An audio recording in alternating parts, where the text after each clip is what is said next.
Hey YouTube, and as part of the new season, a bunch of Pokemon got a bunch of new moves, but we didn't know the stat products beforehand, and now we do. So, Pokemon Go Hub posted this, and PvPoke has updated the three new fast moves. So, Volt Tackle, Darkest, Lariat, and Nature's Madness are moves on are like legacy moves or new moves on Pokemon for like upcoming events. So I'm not going to talk about them here. Just looking at first stats here, like Darkest Lariat is a 2 damage, 60 energy move, which is on its own pretty good. Nature's Madness, 50 for 80, is not 1.6 damage per energy for a 50 move is not amazing, but if you're gonna have that, you have that something hopefully happens and guaranteed opponent defense debuff, so lowering your opponent's defense.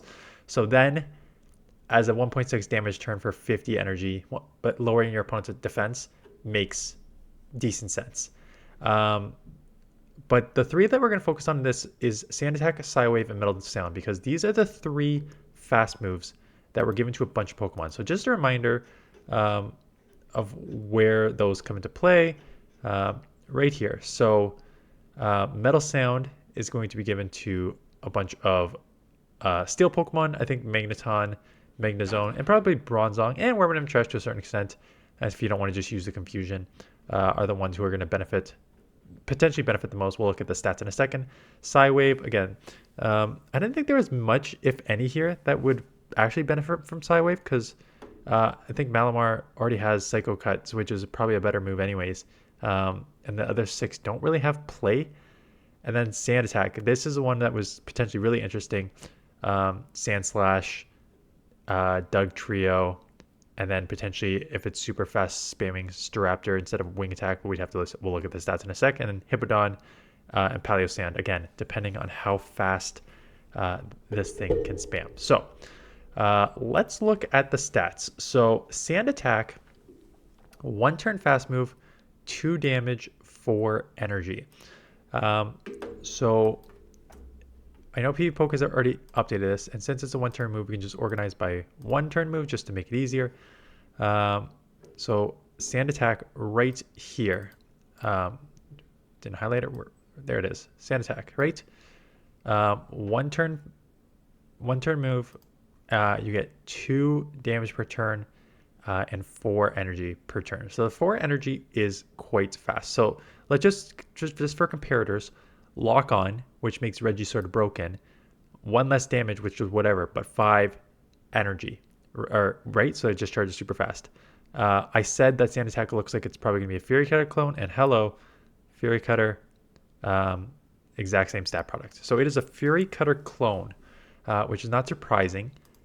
This thing will charge pretty fast. Doesn't do a ton of damage, but you're using it just to spam.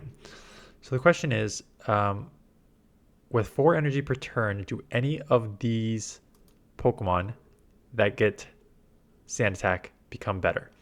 And so what you need to do, if you can just go one by one.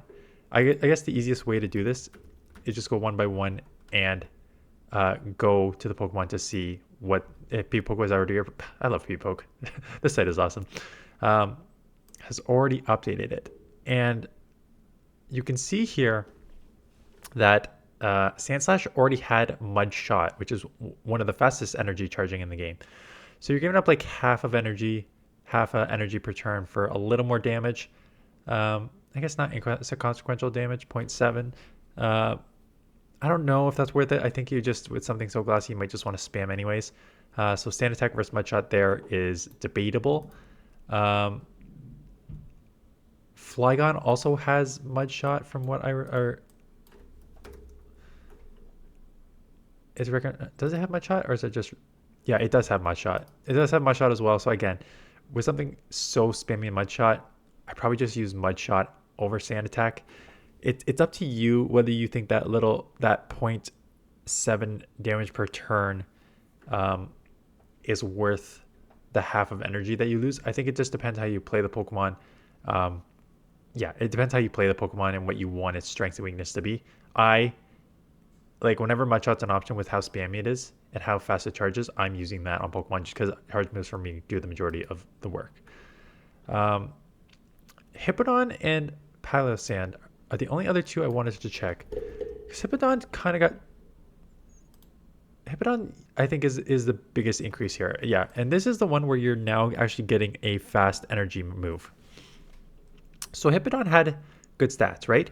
116, 116, 141 for 19, 8, 13, which is, again, pretty on par where you want to be in the Great League. And in terms of charge moves, it had good charge moves, right? A 35 energy, 66 damage, 1.89 damage per energy, and a 50, 115 Scorching Stance, 2.3. So these charge moves, and it has Body Slam too. It's using a Rock Weather Ball, but it also has not stab, but higher damage per energy Body Slam. So in terms of like charge move, this thing is good, and it had good stat products. So the only thing that was killing it was these fast moves, because it only had the harder hitting Fangs, Ice Fang, Thunder Fang, Fire Fang, or the same thing, hard hitting but even lower energy Bite. But now it has a very fast energy Sand Attack. So you have good stat product, a really good fast move now with good charge moves. So Hippowdon is now firmly on my... This thing could actually have a lot of play. These stats are good enough to make Hippowdon worth it. Paleosand, I think Paleosand had... Did it have Mudshot? It had Mudshot too. Again, so I'll have to play this Mudshot versus Sand Attack. Again, I don't know if the extra... and if the energy is worth it, especially on Paleosand, where it takes like the charge moves are 50 and 55, Scorching Sand, and 55 for Shadow Ball. I don't know if giving up that extra energy is worth it just to get a little more damage, but that is something that I actually have to play around with and just see how it feels. Take it for what you will. Again, Poke is a guide. Again, it sims everything, so it should give you the optimal most of the time. But again, it just depends on how you want to run the Pokemon. So that is something you're gonna have to go through. Staraptor, I think Wing Attack is gonna be the one.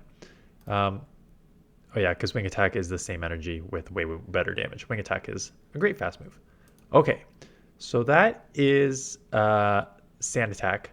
Really good fast move for energy generation. Fairy Cutter Clone. Hippowdon, I think, is a big winner. These other ones already seem to have Mudshot, and so I don't know how much this Sand Attack versus Mudshot is worth it. Psywave got it tough. So just to even compare, just how strong Psycho Cut is with the 4.5 energy per turn, just so fast charging. Psywave is a very, very, very slow charging and a very not hard hitting. So 3 and 2, to put it technically, it's crap. 3 damage and 2 energy is probably one of the worst combos of damage and energy I've seen in any move. So it's useless. I don't even need to. There's your analysis. It sucks. There's really no reason to use it. There's no reason to use, it on any of these Pokemon. None of them. It's nothing. Maybe they'll adjust it. This is one that I could see them adjusting over time, because right now it's just these Pokemon were all useless to start with. Malamar has played in limited cups, obviously, and Psycho Cut's already way better of a move. The rest of these Pokemon are useless. This thing does nothing. So that's an easy one. Psywave, boo. Metal Sound. So Metal Sound got a 2 turn, 3 damage, 8 energy.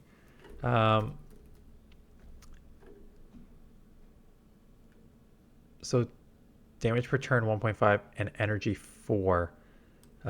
So the first thing I'm going to do is just go to all these other 4. My initial thoughts is that damage is a little low for the energy that you're getting.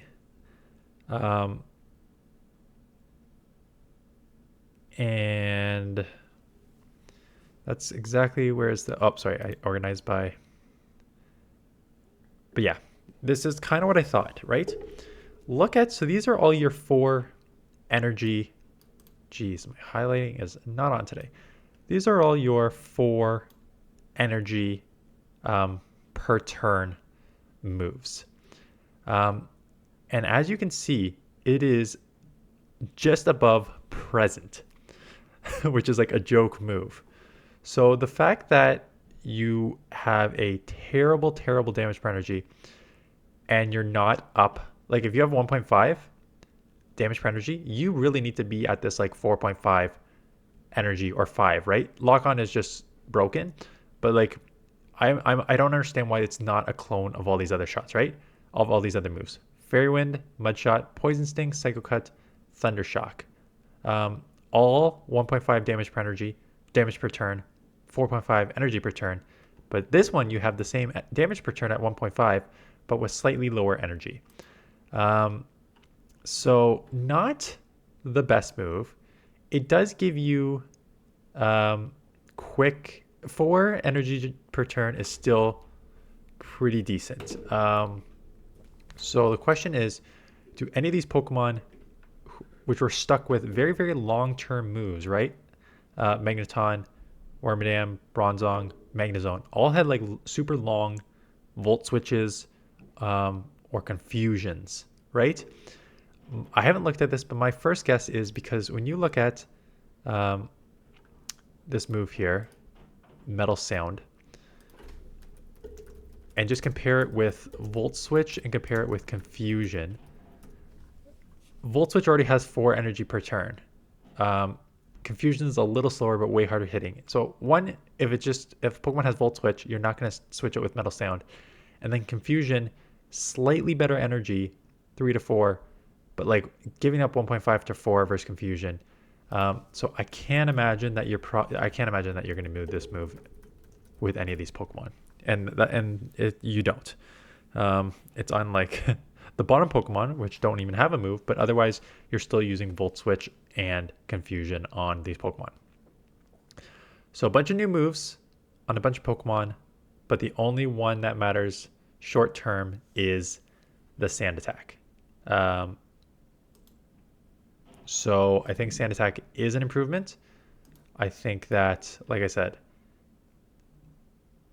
Hippowdon is probably one of the only ones that is really going to benefit of it, because Staraptor is still using Wing Attack, and for these others, again, it has Sand Attack as the fast move from these, but I gotta imagine Mud Shot is probably still just as good, if not better, for these. So this is why I am so not. Again, everyone's like, you're Debbie Down here, so negative. This is why I'm not worried about this season, because I think there are some improvements. There are now 6 Pokemon. That I think have become strong that were not strong in the past season. For Alligator, again, Mantine's going to get buffed when we get that move, but for Alligator, Gallade, Empoleon, Goodra, and where Hippowdon, which I just said, yeah, there's that as 5. Wasn't there a 6th? Maybe I missed one, but there's at least 5 new Pokemon that I think are instant, at least tries, and probably Pokemon that I would say on the record right now are worth building up, just based on stat product and move stats, which we got here. Those 5 Pokemon are worth building up and worth trying, and I think they will become good staples on a lot of teams. So in tomorrow's video, tomorrow morning, I am going to team build with these new Pokemon to use, right? Because I know everyone's going to test these Pokemon out, and I think they are very, very strong.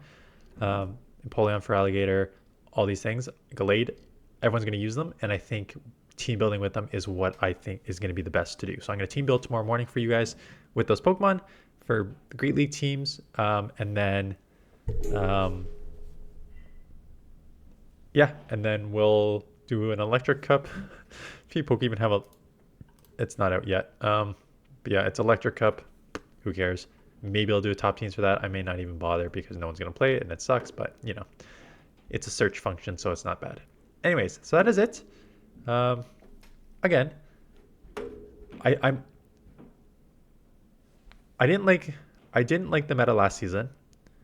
The meta this season will be the meta last season plus 5 to 6 new Pokemon, and maybe an uptick in some others. Like everyone's saying that grass is going to come back. The problem with grass is a lot of these grass I don't think you're gonna see an uptick in grass a ton.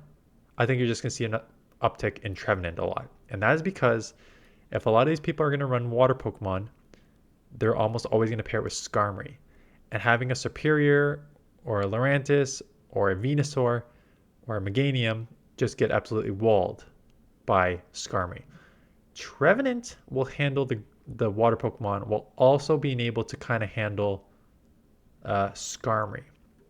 So I don't think you're going to see, and with more Cresselia up top and more Registeel, I don't think you're going to see like a, you may see an uptick in grass, but I think any uptick you see in grass is going to be heavily favored by an, like with an uptick in Trevenant. And that's just my initial thoughts. And I'm usually right. So just be aware. Plus, if you're going to see an uptick in dragons with Gudra and Dragonair getting a better Aqua Tail, grass in general is not going to there, but Shadow Claw, Shadow Ball, Trevenant will be, right? So it's just like figuring out what the meta is going to be, finding the best answer for it, and Trevenant is going to be probably the best. I would not be surprised if you see a huge uptick in Trevenant, quite honestly. Anyways, that is it. Stay tuned for the team buildings tomorrow, and then we will start with the new season, looking at the new Pokemon. So that's it. Thanks for watching. See you guys in the next one.